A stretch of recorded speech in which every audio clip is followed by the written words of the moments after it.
Hey everybody, how you doing today? It's Mike. Just wanted to come to you with another message for today. First thing I want to say is let's go O's, let's go O's, because they locked in their spot in the playoffs last night with the win over the New York Yankees and got to celebrate in New York, which is awesome.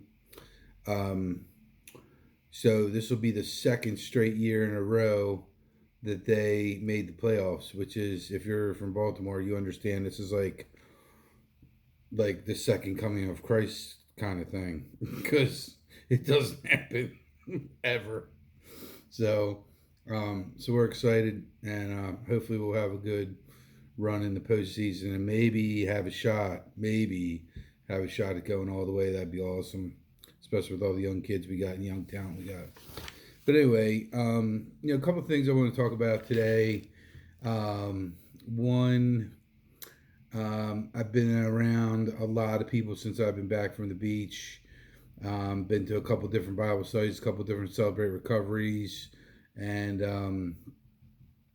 it's been, I'm back in the groove, man, and I really miss being around everybody. So I just have so much different stuff I want to talk about, but I can't really cram it all into one podcast. So I'm going to try to just pick maybe two main things that I wanted to talk about. So one is I want to talk about how important prayer is in the world, and why we need to have prayer, and why you need to have prayer personally, as well as everybody needs to have prayer time.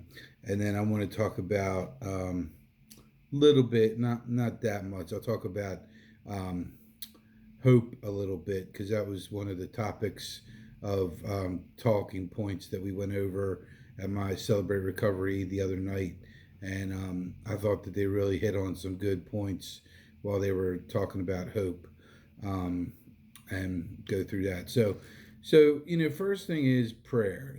Prayer is a really important thing here, because people don't realize, and I think people underestimate, the importance of being connected with God and with Jesus, and having that connection, where you can communicate with them, is essential in having a good relationship, because how else are you going to communicate with them other than through prayer? I guess you could try some other way, but prayer is the way to do it. And that is the one thing that I think a lot of people, they do it when they're in church. They'll say a prayer when they're in church, or, they'll see like somebody on Facebook and they're hurting, or they're getting surgery or something like that. And they'll say, "Oh, excuse me, I don't know what's going on with me today." And they'll say, I'll pray for that person, or I'll pray for so and so, because they're getting a surgery or something like that, and they'll say a quick little prayer for them. But what I'm talking about is having um, a more regular planned prayer time, because you can have unplanned prayer time, which I do too during the day, where I might just be driving in my car or sitting in my office, and I'll just start talking to God, and talking about what I'm getting ready to do, or what I just did, and how I'm excited about it, or how I'm looking forward to doing something that's coming up, or and I'll ask for them to make sure that everything goes the way it's supposed to go, and maybe hopefully introduce me to some people that I need to be introduced to, or you know and sometimes it happens and sometimes it doesn't happen, but they don't like talk back to me or anything like that. But sometimes they'll answer in different ways, and I've talked about that before.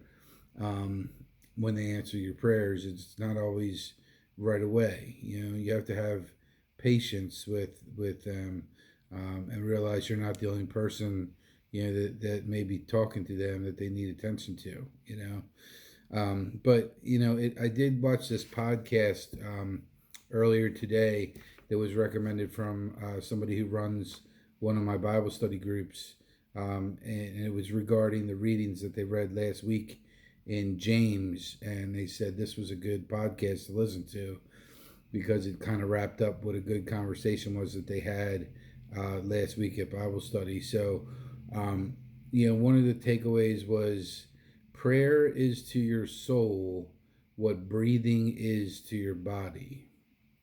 So think about that for a minute. If breathing to your body, which basically is one of the things that keeps you alive, it's one of the things that you do so much. You do it, even if you're unconscious, even if you're completely knocked out cold, you're still breathing because your body needs, breathing to happen in order to live.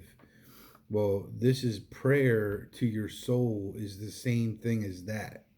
So when you don't pray, you're literally killing your soul. You're killing it. And people, like I said, most people, they go to church and they do a little prayer here and there, but they don't have a regular schedule. They don't get up and wake up with prayer, and they don't have a prayer in the middle of the day. They don't have a prayer in the evening. They don't do anything. They just live their life, and they'll pray whenever they get in trouble, or whenever they need something, or they need a favor or something like that. But they don't pray all the time. And what I'm proposing is that you really do need to pray all the time. Not because you never know when you're going to need it, kind of thing, but because this is the way to communicate with God so He can communicate with you. You can let Him know your hopes and dreams and thoughts and feelings, and what you're grateful for. That's a big thing, is gratitude. In the podcast, they said gratitude is the best and healthiest emotion that you can have. The best and healthiest emotion that you can possibly have. And they said you should try to wake up with gratitude or some form of gratitude every day. And they suggested possibly even writing down like 3 or 4 things that you're grateful for before you go to bed, and leaving it next to your bed.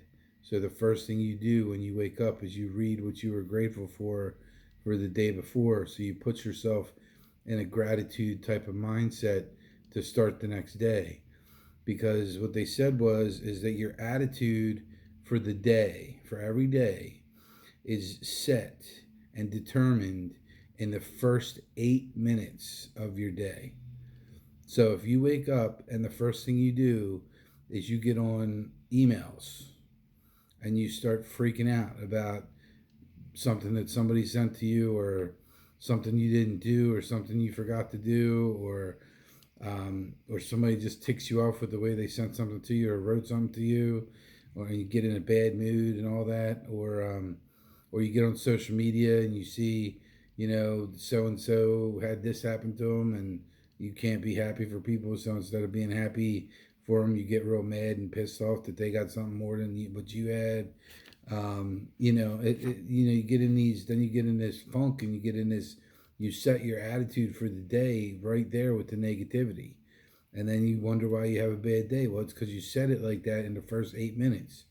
Instead of doing that, what they were saying is you should try to set it with gratitude and have a good positive attitude and have positive affirmations, and use the first 8 minutes as time, to practice gratitude and to pray to God and Jesus.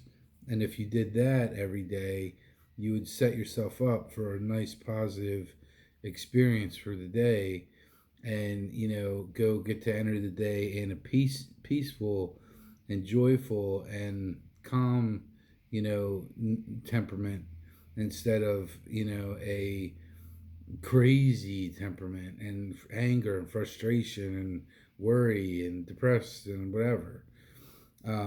So that's kind of what they were talking about with prayer and in the morning. But I'm also I'm a believer. I pray in the morning, and personally, and I pray at night in the evening as well to try to recap my day.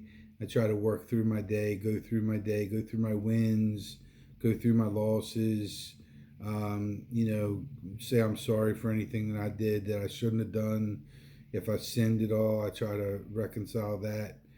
Because my goal is to be able to go to bed at night with no worries on my mind, with nothing to be stressed about, to be able to have a nice night of sleep so that I can wake up the next morning and start a new day fresh, completely fresh and free of all the problems that I had from the day before, if I had any problems.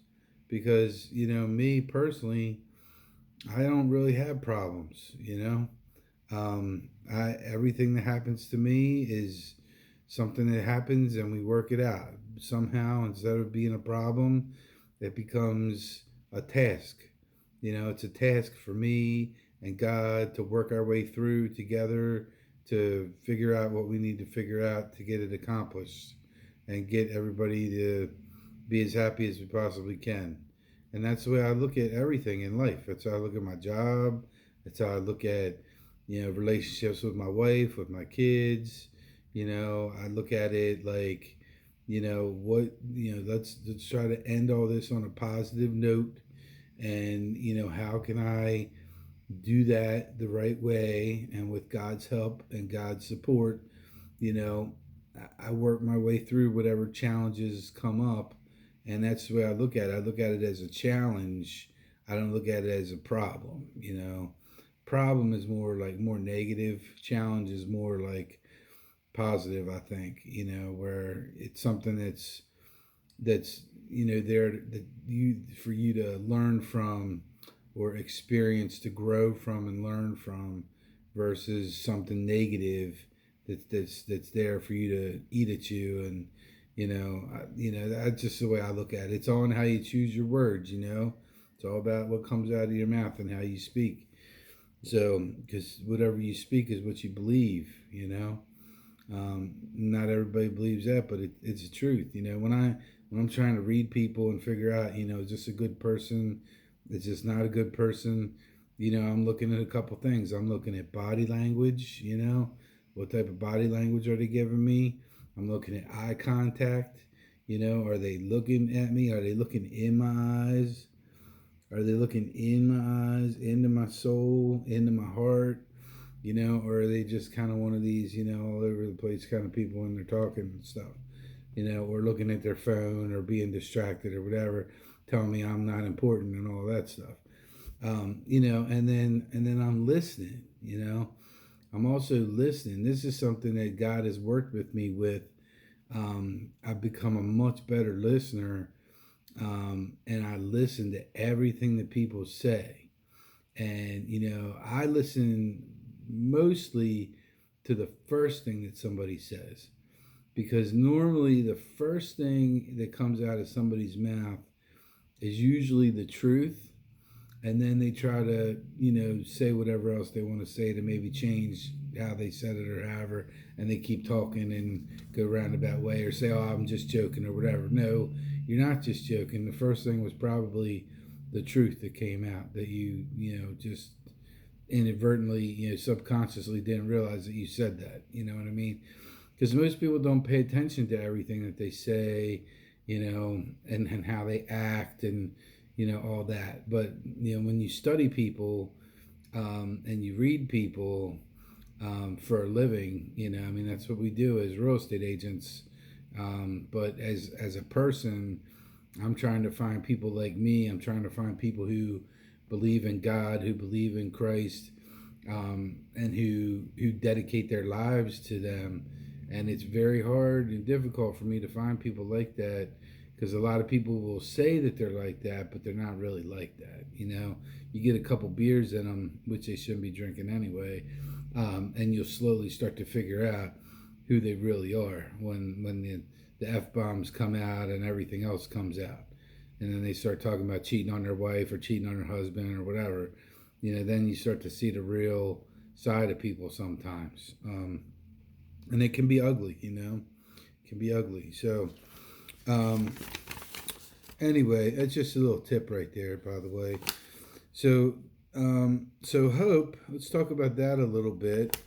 Hope is something that is in step 2 of the 12-step program that they work in Celebrate Recovery, and it says that hope stands for H is higher power.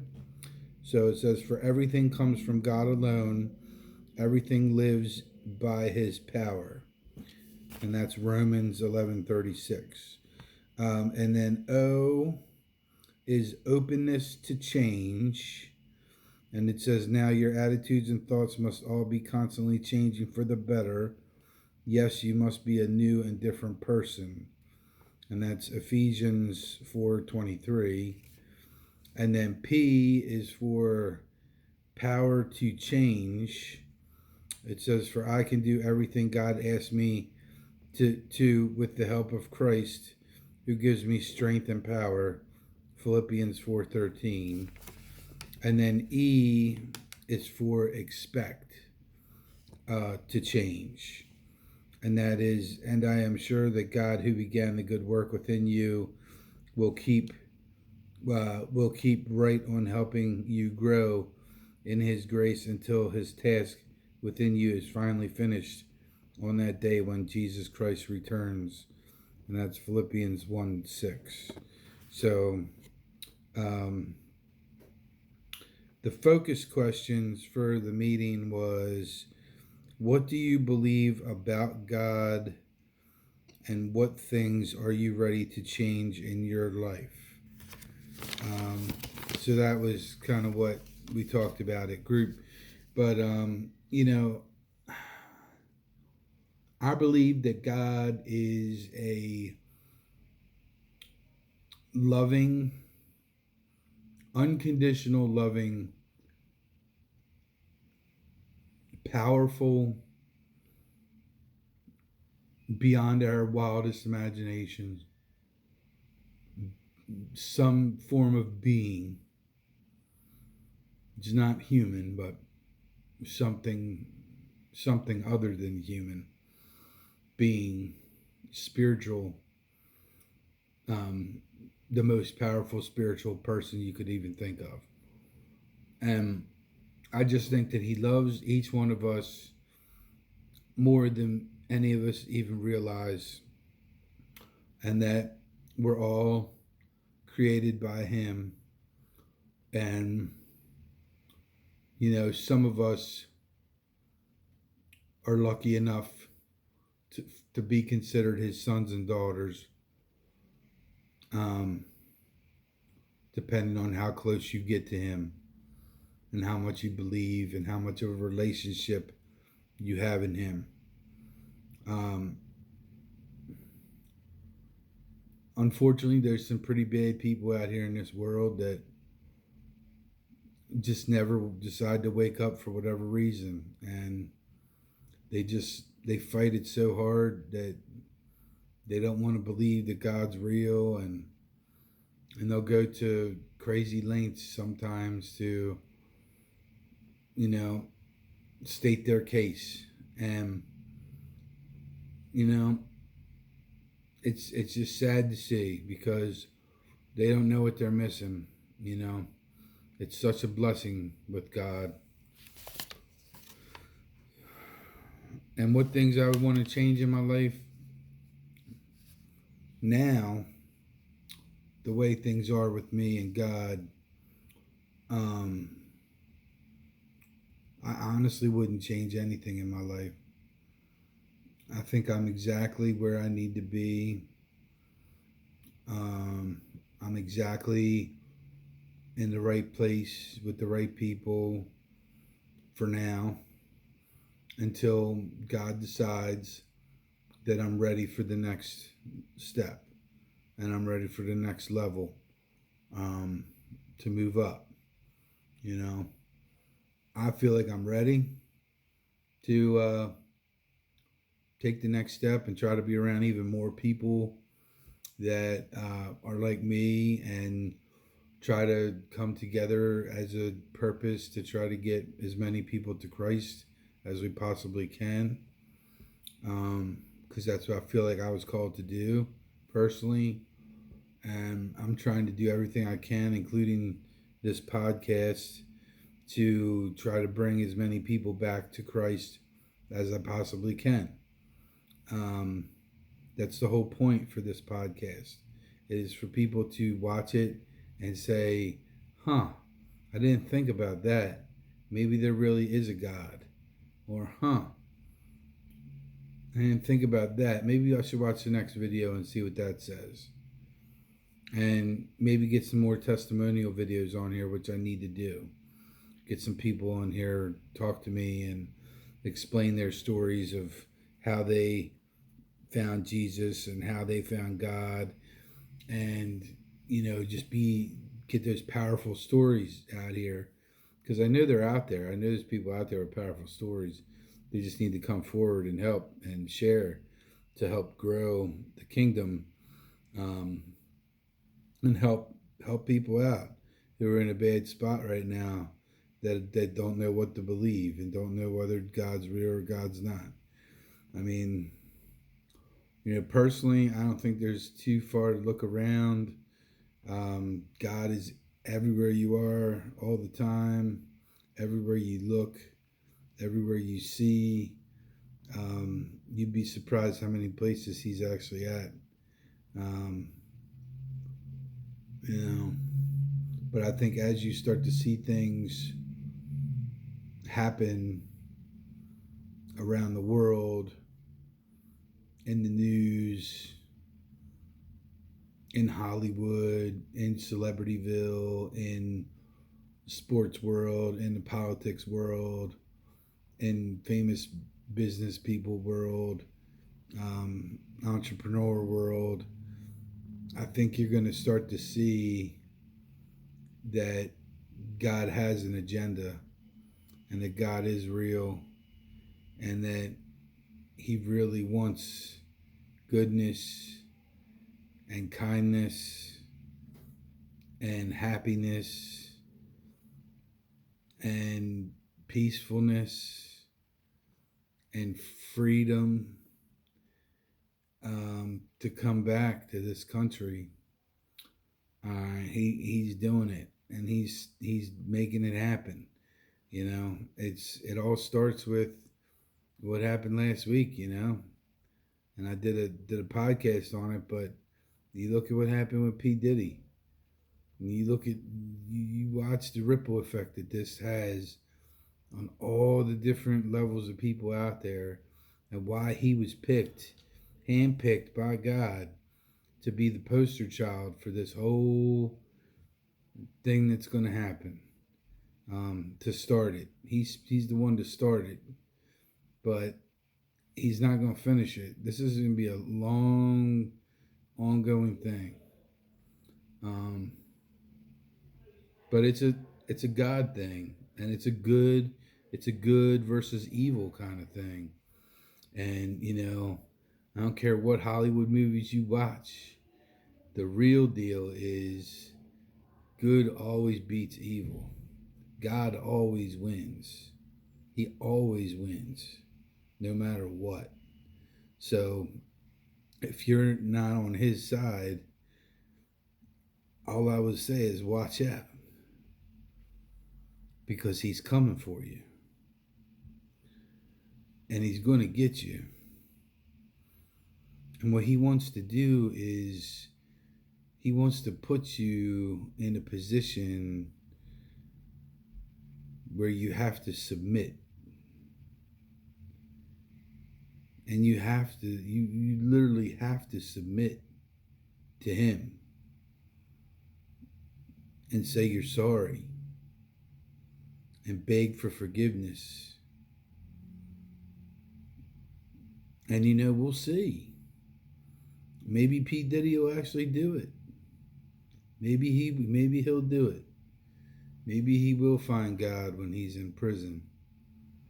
And maybe he'll still get time, and he'll have to do some time, whatever. And he gets out 20, 30 years, whatever. And maybe he'll come out and be a changed man. Give away all kinds of money.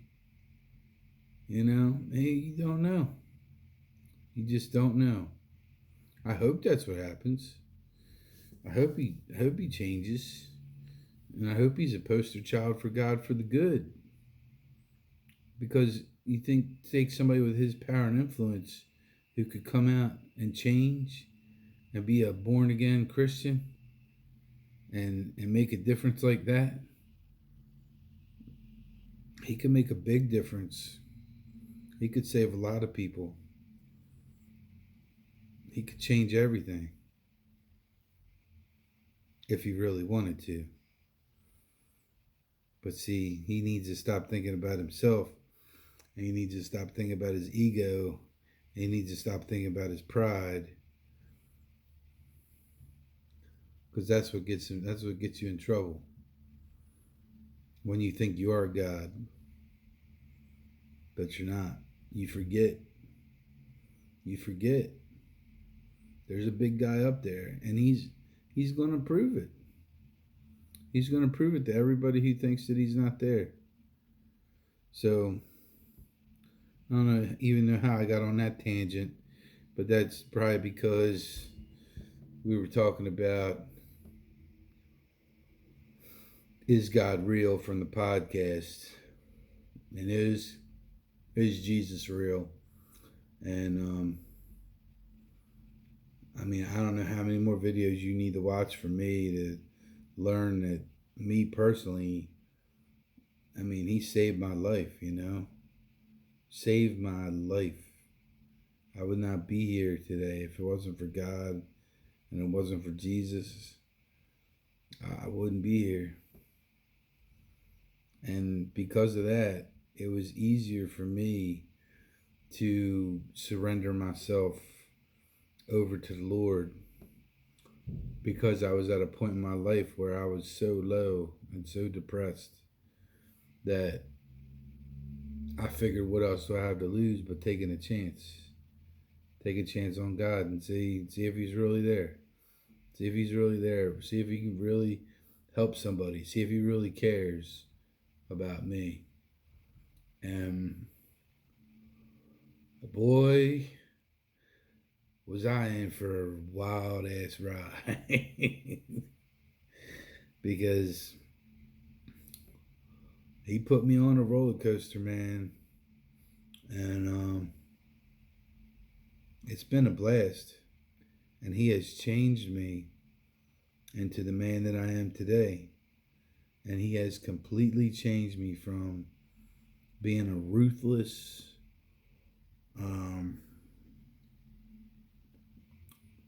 pretty arrogant,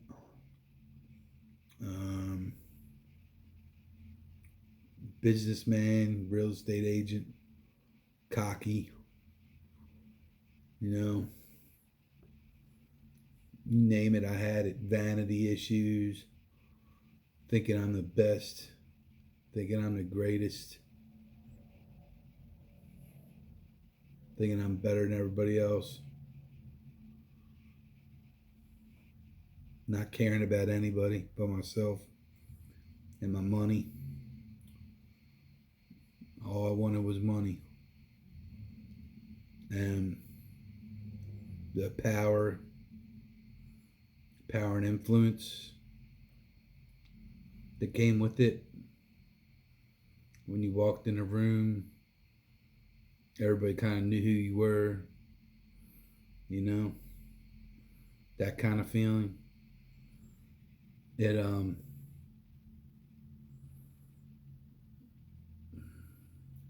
went from that to being just a humble guy now, man. I'm just a humble guy. I don't wear my $5,000 suits anymore. I just I wear what feels comfortable, what God tells me to wear. I go and do what God tells me to do. If I go and I go to a meeting, I'll be the last one to get food. Make sure everybody else eats first.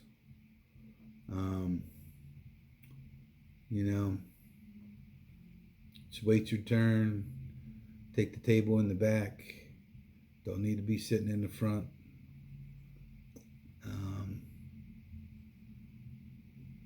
little things, man, little choices like that just make a difference. And